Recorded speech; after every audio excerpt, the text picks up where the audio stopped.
most people, they don't realize that a business is not called a limp, it's called a firm. Okay, it's not called a lack of structure, it's called a structure, right? Like organization, not disorganization. But if you don't know what to organize, because nobody's ever taught you what to put in it, every fucking college teaches you how to get a job. Nobody's teaching you how to run a business. What if there were simple foundational steps that you could put in, and then because they were movable, they were measurable? And because they were measurable, you didn't have to manage them. You could just measure them and say, hey, I don't like the way this one's working. And problem goes in, you figure out, okay, well, here's the 3 goals. Here's the 4 things you measure. Then we drop down. There's only 6 things you can change. Okay, well, to fix this, do I need to adjust price, product, people, place, promotion, or process, right? And so these are the only 6 dials that you would adjust in this vehicle.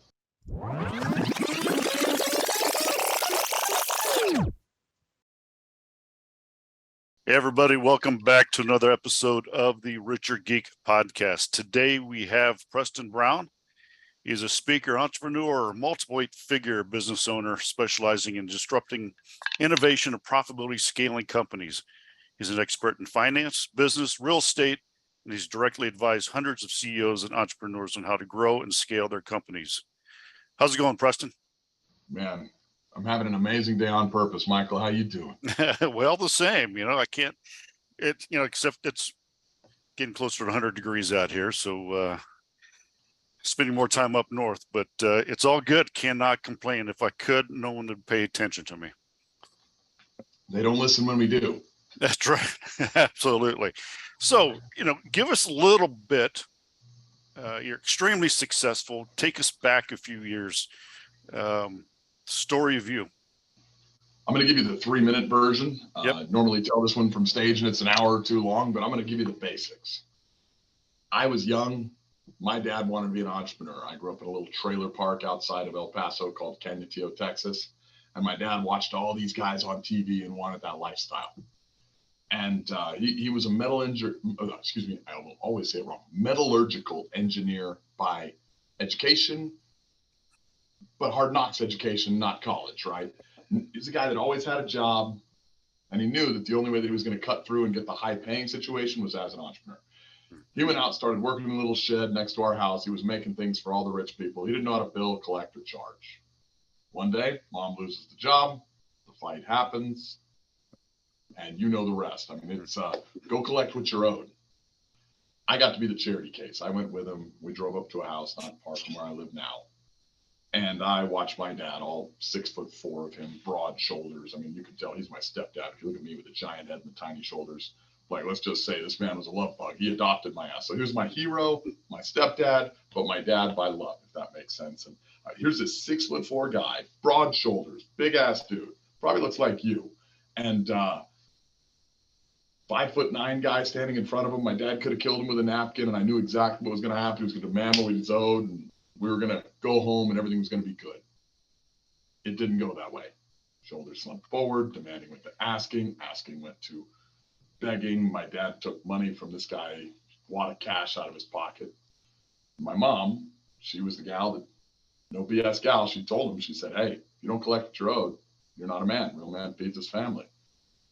We took that wad of cash. I got to ride back with ramen noodles on my lap, and we didn't get to talk about it. Like, my dad was a pretty quiet guy already, but on that day, he was giving up on one of his dreams. He shut his little shed. He closed his business that next day. He went out and got a job, never made more than 35 grand a year in his life. He was a beautiful man, helped anybody he could, always there. I was 7 years old, maybe 8. I learned hatred that day. Like, I would have killed that man if I had a gun. I also learned that I didn't care if I had to be feared or loved or whatever. I was never going to compromise around money. And at 7, it turned money into the meaning of life. Mm-hmm. Well, 2019 rolls around, and my dad sat down in his favorite chair, went to sleep, and he left. He went home. Well, for a guy like me, from 7 years old all the way through 2019, I had been that corporate guy. If you didn't like Donald Trump, you would have hated me. Like, you thought the "you're fired" shit was bad. Ooh, I was corporate as hell. Mm-hmm. And I never lost anyone. I never lost love. And I get that call from my brother, and he says, hey, you gotta come over here, man. Your dad's gone. I said, where'd he go? He said, well, I didn't have to answer. I already knew. Sometimes you just feel it, right? And I drove over there, and never cried more than that day in my life. And I went from money's the meaning of life to in seconds, love is the meaning of life. I think on that day, I realized I was going to die one day. I looked at all the people I loved in the room and was like, fuck, how do I get more time with these people? And I'd always been a nerd. I'd always been a geek, right? And I started looking at these formulas that I'd been building within my businesses that was all about scaling businesses at that point, because that's what I cared about as a young guy. And I said, okay, can I use these to automate things? I want more time with kids. I want more time with family. Money's the meaning of life ended, and it turned into love's the meaning of life. And I started shifting formulas into how do I, it's not bad to scale, but I don't need to have 100% growth in a year. I can have like 10% growth on a larger company or 5% growth on a larger company. I'm very happy with that, right? And I have time. Like I get to take my kid fishing. I get to drop my kid off at school every single day. Like I get to be the guy that, not only can I sit around and hang out on a podcast with you, not having some asshole boss be like, hey, what are you doing, fucker? But I can like go to a soccer game or watch my kid in martial arts or do whatever the hell I want. And the juice and the squeeze or it's not about becoming an entrepreneur. It's not about like the grind or the hustle or all that bullshit that everybody sells from stage. It's about how do you use this tool, this vehicle to get you free so that you can really do the important shit in life. And so that's the story in a nutshell. And that's why I do it and why I love it so much. Yeah, it's, everyone knows this that is listening. And I think it really ties in. Over my office, I have this quote that I came up with. One of my mentors said, tell me the why. Mm-hmm. And I was like, well, I want to make money. He goes, no, that's an after effect, right? What's your why? And I always said, it's to build a life that you don't need a vacation from. Mm-hmm. Right? We can work. I can be on an RV in the middle of wherever. I can be on the plane. I can be anywhere. So how do you, and what are some of the formulas that you've taught someone? It's like, there's someone working somewhere right now, and it's like going, that resonates. I want to build a life. I don't have a life right now because I'm attached to the man, right? I'm making someone else money. What are some of the things that you would tell that person?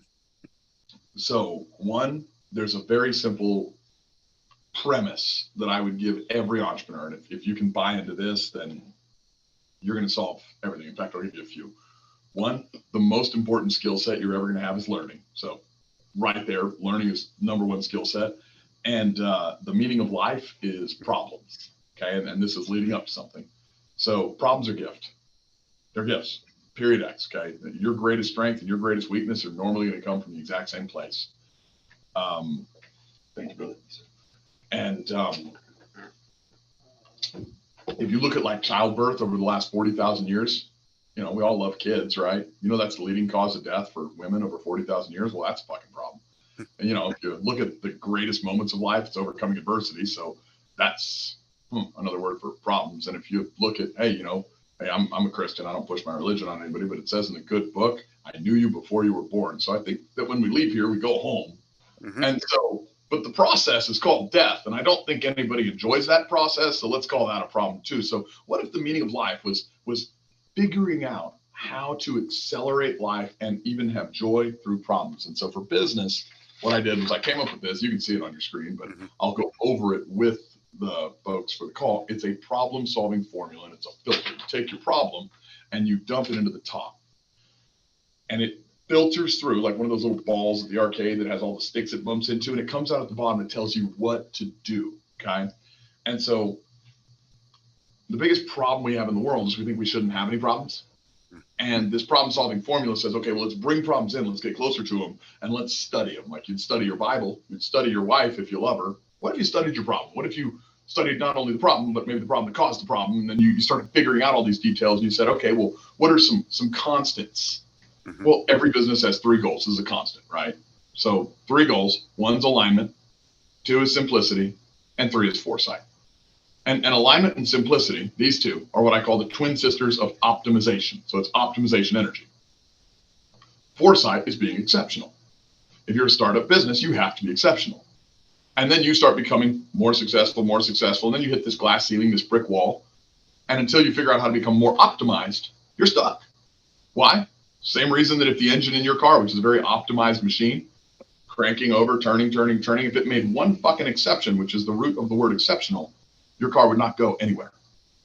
So, okay, well, those are the 3 goals, but you have 2 ears, 1 mouth. You have 2 optimization energies, 1 exceptional energy. Exceptional always gets you started and helps you innovate. Optimization's how you automate, okay? And I won't go into long explanations of alignment and simplicity, but we can dive into that if you want. There's 4 things you measure in a business. Once you filter down through, okay, what are the goals? So in other words, which area of pain do I have the most issues in my business with this problem that I'm now studying? Then we pass through and we go to the next level, and there's 4 goals: culture, clarity, capacity, and cash, okay? And if you hold up like 4 fingers on your hand, okay, these 4 fingers on your hand may not be the same as one another, but they're tethered to one another, right? So let's just play a game. If progress equals happiness going up, let's put an anchor here and then pretend it's 1,000 pounds. It's going to pull everything down. Mm-hmm. Like you said that you syndicate hotels, right? Mm-hmm. So how is COVID for capacity for hotelers? It probably changed the way you syndicated completely, right? So even if you had the best fucking culture in the world, you had massive clarity and transparency, incredible communication, you had throughput that was awesome previous to that, viral event. Your cash was great. You were making money, you had all this. Well, all of a sudden when capacity disappears, they all go down with it. So you got to figure out, okay, well, where is the problem the most impacted and which other ones does it affect? Okay. And I do basically a 2-week course on culture, on clarity, on capacity, on cash, because there's 5 foundations of culture. There's 6 returns in cash. There's 8 triggers that can cause a crime. There's all this different shit that you need to understand so that you can build and design it into your structure. Most people, they don't realize that a business is not called a limp, it's called a firm. Okay, it's not called a lack of structure, it's called a structure, right? Like organization, not disorganization. But if you don't know what to organize, because nobody's ever taught you what to put in it, every fucking college teaches you how to get a job. Nobody's teaching you how to run a business. What if there were simple foundational steps that you could put in, and then because they were movable, they were measurable? And because they were measurable, you didn't have to manage them. You could just measure them and say, hey, I don't like the way this one's working. And problem goes in, you figure out, okay, well, here's the 3 goals. Here's the 4 things you measure. Then we drop down. There's only 6 things you can change. Okay, well, to fix this, do I need to adjust price, product, people, place, promotion, or process, right? And so these are the only 6 dials that you would adjust in this vehicle. You're the driver of the vehicle. You're the exceptional person. And if you have a Corvette and you go put on a supercharger, well, hey, you know what? We're changing the product. We're upgrading this shit. It's going to go faster, right? So you're exceptional. It's optimized, okay? And so when you're adjusting these 6 things, and that's one thing I love about business. My wife's makeup drawer, Michael, probably has 150 fucking dials. That woman is sexy as hell. But here's an issue with business, okay? Like complexity is seductive, and my wife is complex and she is seductive. But seductivity gets you fucked. I don't want that in my business. I want simplicity, not complexity. Okay. And so if I know there's 6 dials, I can adjust this, I can build this, I can create whatever I want. Now, that formula, let me drop a bomb here, because I want to make sure that I don't just give a formula that can make anyone rich. That formula works 100% of the time. I want to frame it for your entrepreneurs, your independent contractors, all the folks that listen to this podcast, so that they can use it effectively. Okay. There's 7 different stages of entrepreneurship. Almost every entrepreneur is doing the right thing. They're just doing it at the wrong stage of development, which makes it the wrong thing for the time. Okay. Like if you see a guy like me and I'm going out and buying, multifamily to get tax write-offs. And by the way, if there's tax write-offs and hotel syndications, I want to hear about that. I may want to invest in some of that shit. That sounds good. I'm buying airplanes for tax write-offs. Well, that's a stage 7 investor, philanthropist scale investor, right? Like you're at 7th stage. Okay. If there's 7 stages of development and you got a guy that's in let's say, I don't know, stage 3. So you got like non-start, startup, and operational entrepreneur. So this operational entrepreneur, you got the non-start, he solved a mindset issue, he got his ass into business. You got the startup, he figured out, okay, well, there's 3 Ps, right? This is the litmus test. Is this a real business? I got to pass through these 3 P filters, right? Is it productive? Okay, it's productive. Check. Okay. Is it my purpose? Oh, okay. You know what? It is. Check. Because if you get into a business, it's not your purpose. All those gurus on stage are like, you got to hustle your way to success. That's bullshit. If you are hustling something that you don't care about, you'll get exhausted. Mhm. If you are in love, then that's passion. Passion creates hustle. Hustle's effect, not cause. So, okay, so we got purpose, all right, and we got productivity, and we got profitability, or at least when you're a startup, a plan for profitability if you haven't quite started yet. If you don't have those 3 P's, it ain't a business. In fact, let's remove them just to give your people a little clue here as I go through these stages and give you my example. Let's remove profitability. It's a hobby. Okay, cool. Let's remove purpose. It's an investment. You know what I don't give a shit about? Any of the apartments that I've invested money in. It's an investment. If I lose it, I lose it. That's an investment. Do I want to lose it? Fuck no. I'm going to vet the deal. Well, but if I do lose it, am I going to jump in and do all the work to save it? Probably not. Let's be real. Okay. Well, let's remove that last one, productivity. What happens if we remove that one? You are a con artist. And by the way, if you're measuring somebody else's business, you can just go and wait for the guys to message you on Instagram. I'm getting a lot of those these days. They have no ability to prove productivity, but they are all pretty profitable, and they're passionate about it. So like, those are con artists. Run away from them, right? So let's say you've passed those 2 steps. You've figured out the startup process. You've learned how to be exceptional. You've gotten in. You've realized I have to customize everything to find out what my customer needs customized to them, find out what they want, go get it, give it to them. We've started. We're making money. And now you're an operational entrepreneur, as I like to call it, slave labor. You are managing by crisis. You are working 24 fucking hours a day. And you hear me talking on this podcast saying you should buy airplanes. Please don't. Don't fucking do that. It is the wrong stage. In all probability, at this stage of development, the last thing you're worried about is tax write-offs if you're smart. The expenses you're going to get growing your business are all the tax write-offs you're going to need. You're not going to have to worry about those tax write-offs till you get several stages further up. Okay, so that kind of gives you the first 3 stages, and we can go through all 7 if you want, but use the formula in the stage you're in. In fact, use the formula to solve the bottom stage that you're in. Like, say, most people, if they're walking up a staircase, imagine 7 steps, they're not going to be like standing only on 1 step and hopping. They've got 1 foot here, and they're moving 1 foot there, and then they're moving 1 foot there. So you're kind of oscillating, if that makes sense, between 1 to 3 steps. Normally, like you might be still non-start where you have some mindset issues, you have some fear, all the way to operational entrepreneur because you're running in, you're jumping in, you're almost doing 3 stages at once. Well, then all of a sudden you're like, okay, well, it's not a spectator sport, it's a team sport. I need to hire some staff. I need to build some people up. I'm going to become an entrepreneur. I actually have a business. You know what? I've hired a manager. Guess what? You're an entrepreneur. Yay. For the first time, it's an asset. It doesn't all depend on you. You know the problem with an entrepreneur compared to an operational entrepreneur? Well, they got an office, they got a staff, they got a software, they got expenses. So you're making the same revenue, especially if you got there quickly. You just got a big fucking pay cut. So you have to go and master to get to the next stage, the art of scaling. Well, if you're going to scale, well, then you know how many people know jack shit about scaling, bro? Like how many? In fact, let's pause here. How many people come out and brag that they can teach scaling? I haven't heard any. Really? No. Oh my gosh. I get so many on get, Instagram. We're going to scale your Instagram. We're going to scale this. We're going to build you a client list. It's amazing. Yes. When you think about it that way, yes, I get those, especially on the podcast, things like that. You want 50,000 views, and yeah, it's crazy. And none of them know what it is. None of them know what scaling is. Scaling, it's a huge trap. Okay. When you get to that entrepreneur stage where you're like, hey man, I've made it. I got a certain amount of revenue. I'm my own boss, but now I've added all these expenses.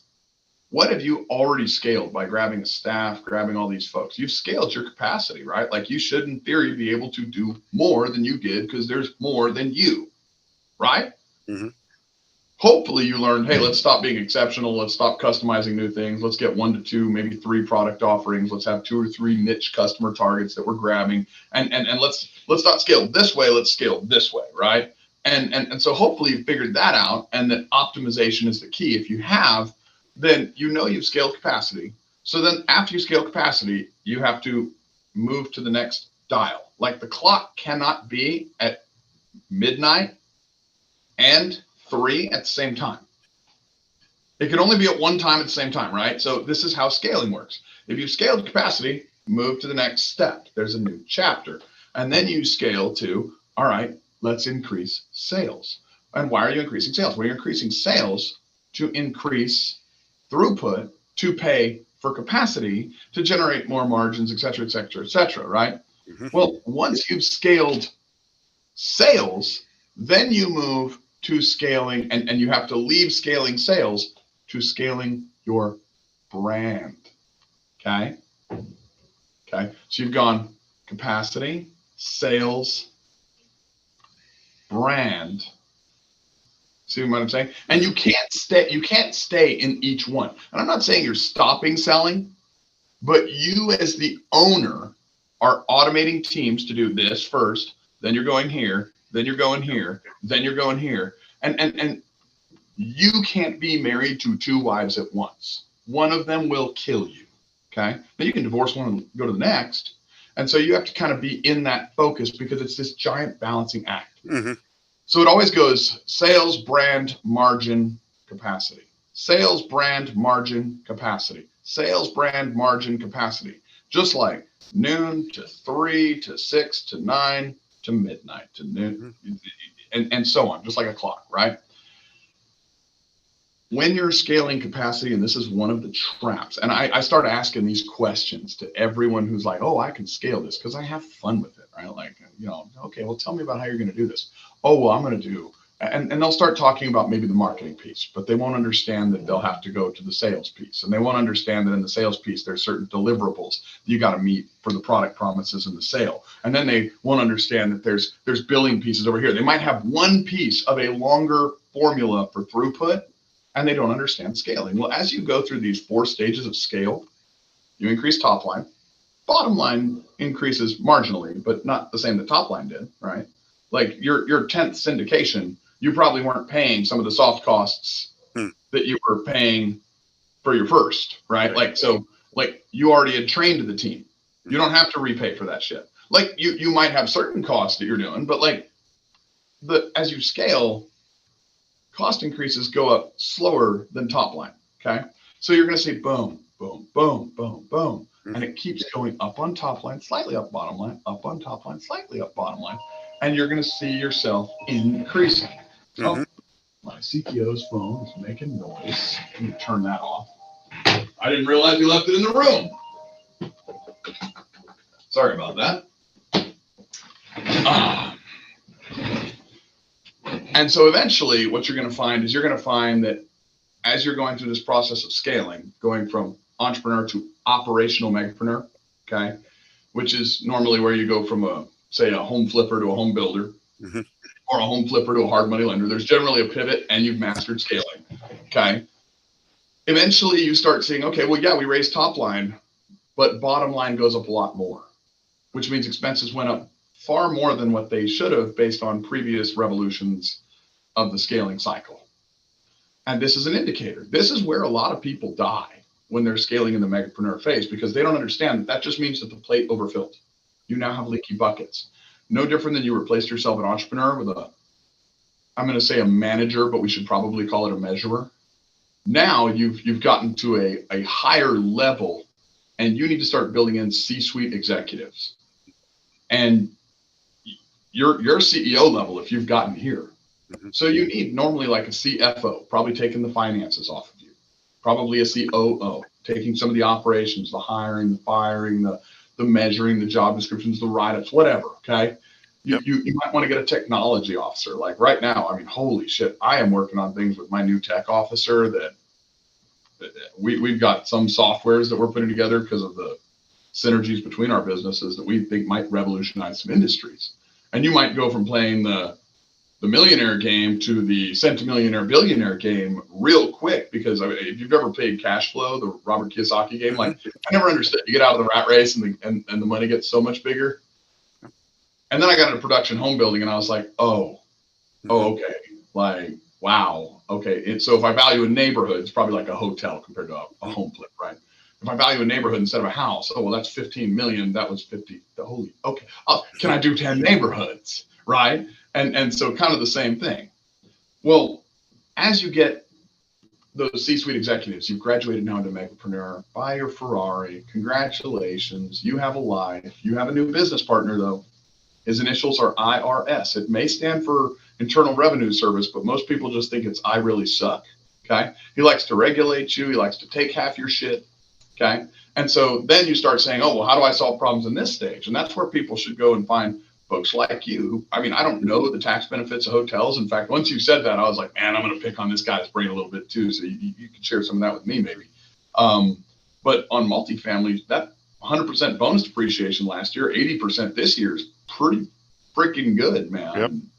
I don't hate it. You know what I mean? It hasn't done a bad thing for my tax bills. Mm-hmm. So, you know, you start looking at, okay, well, what are legal and ethical ways to reinvest? Because broke people spend their money, middle class people save their money, rich people invest their money, and they invest their money in what, how do we call those? What is that? What is that? It's a root word.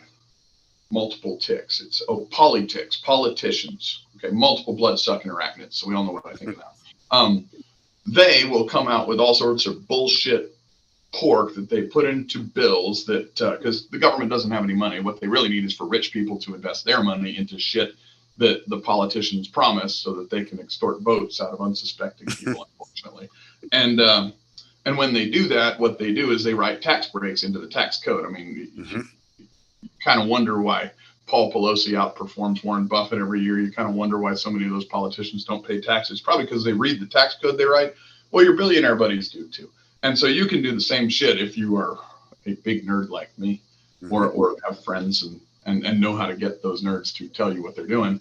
And then you find the legal, ethical ways to reinvest. That's the 7 stage. That's investor philanthropist. So if you take the simple formula with the 3 goals, the 4 measurements, and the 6 things you change, and you figure out, okay, well, I'm oscillating in these stages.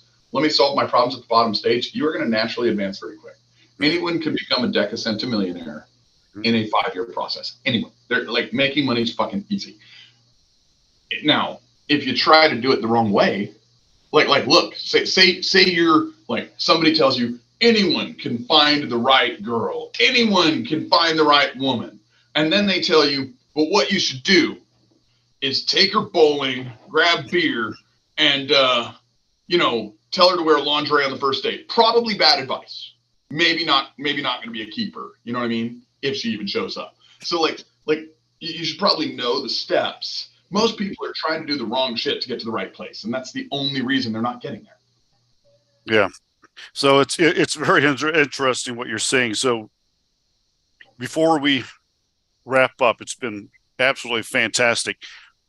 Who's your perfect? Who do you help? Is it more of the CEO type? Is it more of the entrepreneur? Is it both? Do you have different programs for both, or the people that are already into it versus the people that are starting out? What is your niche, or is it's everyone? Well, no. So my niche has been, good question. I appreciate that question. Mm-hmm. My niche has been higher net worth individuals. Mm-hmm. Okay. Like I told you earlier before the call, I got launched into coaching. It was not by plan. I had a big business. I had a big name out there, sue me when I opened a business, and that kind of made me famous in a certain circle. And then I was coaching a lot of those folks, and so I got launched into coaching high net worth people. Like, coaching is not my business; it's my passion. So who do I help? Like, mostly since COVID, when I launched a travel agency for high net worth folks and a coaching agency for high net worth folks, I've coached millionaires and billionaires. We asked a question probably about this time last year. We were like, how do we extend this? Okay. And anyone can go check that out. If they're in that category and they want to see it, it's YBLnow.com. They can go to the website. I mean, 4 epic trips every year, crazy peer group. It's absolutely amazing. I mean, give you an idea, like, it's not just coaching, it's travel, it's events. Like, they will take you and you're going to go scuba diving and snorkeling and look at all the beautiful fish, and all these folks go get in and they're like, wow, it's a little deep, we can't really see. And then once everybody's in the water, the travel guides, they chum the water, and all of a sudden you've got hundreds of Nerf sharks rising to the surface. They're not dangerous, mm-hmm. but let's just say you're going to have an experience. You're going to introduce courage. You're going to know who you really are, and every person you may not have known before that trip is now family. So that's YBL. And I mean, there's coaching, but they will not let you become comfortable. That's where like let's say opportunity goes to die. But no, we started a new program, and you can check it out on my website, theprestonbrown.com. It's for low-level entrepreneurs, people that want to just get out of a job, and we give them the fundamentals. It's $2,000 a year, $299 a month. I don't do it to make money. I mean, the other one, you're going to spend six figures, okay? Like between the trips and everything else. I mean, the average trip I'm going on, I'm probably spending $50,000. I think the cost of the trip's probably 10. But then there's donation opportunities. And like, you are like, oh, I'm going to do this. Like, that's not for everyone, okay? But the low-level program, it's a $2,000 per person program. It is group coaching, but you get an hour call every Thursday with some influencer in faith, family, fitness, or finance. And then you get a business call that's 2 hours every Friday. And we're watching lives get changed. We've just launched it. It's brand new. We've been doing it for a few months, kind of testing it, figuring it out. We've been doing part of that cycle of the scaling where we're getting feedback. So kind of after you've done sales, we're in brand and margin. We're like kind of brand side first, right? Where we're like, okay, what do you need? What's working? Because coaching somebody one-on-one, that's sort of a done with you, almost done with you for you. When you got a group of 50 folks, it's a little different. So we're testing it and metricing it. It's still early. So, if you jump in now, you could be part of the test process. Well, there you go. So everybody, it's theprestonbrown.com. And where else can people find you? Instagram, Facebook? All of them. And it's all The Preston Brown. And I give away all this content for free. I would love for people to go use it. It's like the gym, man. I mean, you can go run outside for free. If you want the personal trainer, go to the gym. That's it. But It's all there if you just want to filter it through Instagram. And, I can tell you, I tried it on my own, and it cost me probably more money than it would have cost me to have a good mentor and coach. So, ladies and gentlemen, utilize this great technology we have and get a mentor, get some coaches, do it the right way so that you don't spend tons and tons of money doing it the wrong way. Well, Preston, I appreciate you being on the Richer Geek Podcast. It's been extremely insightful for all of us. Thank you very much. Thanks for having me, brother.